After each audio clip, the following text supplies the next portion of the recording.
Hello मेरे प्यारे नन्हे दोस्तों, कैसे हो आप सब। अगर आपको मेरी कहानियाँ पसंद आती हैं तो प्लीज़ मेरे चैनल को लाइक शेयर और सब्सक्राइब करो। आज जो कहानी मैं आपके लिए लेकर आई हूँ वो एक गीदड़ और ऊंट की कहानी है। बहुत पुरानी बात है। एक जंगल में दो पक्के दोस्त रहते थे। एक था गीदड़ और दूसरा था ऊंट। गीदड़ काफ़ी चालाक था और ऊंट सीधा साधा सा। ये दोनों दोस्त घंटों नदी के पास बैठकर अपना दुख सुख बांटते थे। दिन गुजरते गए और उनकी दोस्ती गहरी होती गई।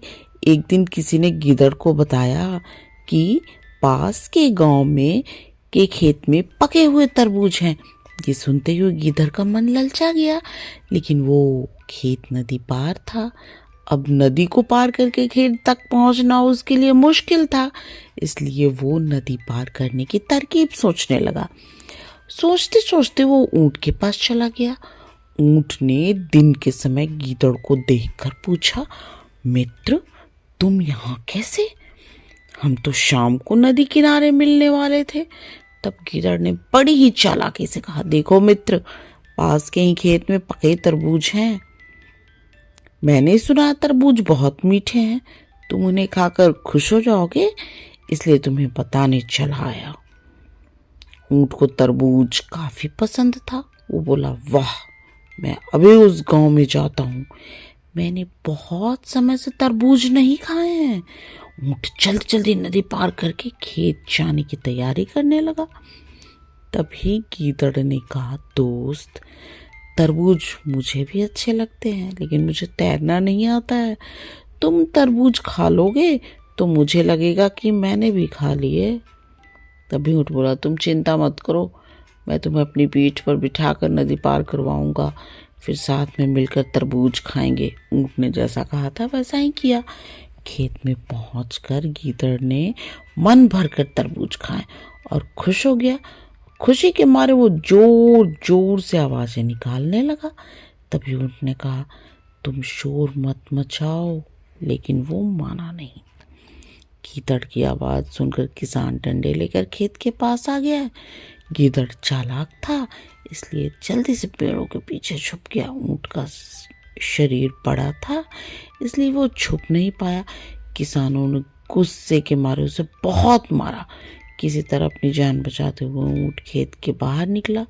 तभी पेड़ के पीछे छुपा गीदड़ बाहर आ गया। गीदड़ को देखकर ऊंट ने गुस्से से पूछा, तुम क्यों इस तरह चिल्ला रहे थे? गीदड़ ने कहा, मुझे खाने के बाद चिल्लाने की आदत है, तभी मेरा खाना पचता है। इस जवाब को सुनकर ऊंट को और गुस्सा आ गया। फिर वो भी चुपचाप नदी की ओर बढ़ने लगा। नदी के पास पहुंचकर उसने अपनी पीठ पर गीदड़ को बैठा लिया। उधर ऊंट को मार पड़ने से मन ही मन गीदड़ खुश हो रहा था। उधर नदी के बीच में पहुंचकर ऊंट ने नदी में डुबकी लगानी शुरू कर दी। गीदड़ डर गया और बोलने लगा, यह क्या कर रहे हो? गुस्से में ऊंट ने कहा, मुझे कुछ खाने के बाद उसे हजम करने के लिए नदी में डुबकी मारनी पड़ती है। गीदड़ को समझ आ गया कि ऊंट उसके किए का बदला ले रहा है। बहुत मुश्किल से गीदड़ पानी से अपनी जान बचाकर नदी किनारे पहुंचा। उस दिन के बाद से गीदड़ ने कभी भी ऊंट को परेशान करने की हिम्मत नहीं की।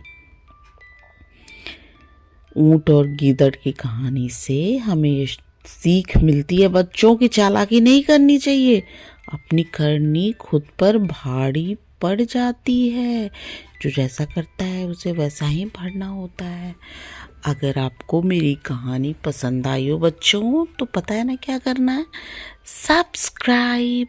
और मेरे प्यारे प्यारे नन्हे दोस्तों, आप आराम से सो जाओ और सपनों की दुनिया में खो जाओ। गुड नाइट मेरे प्यारे नन्हे दोस्तों, गुड नाइट।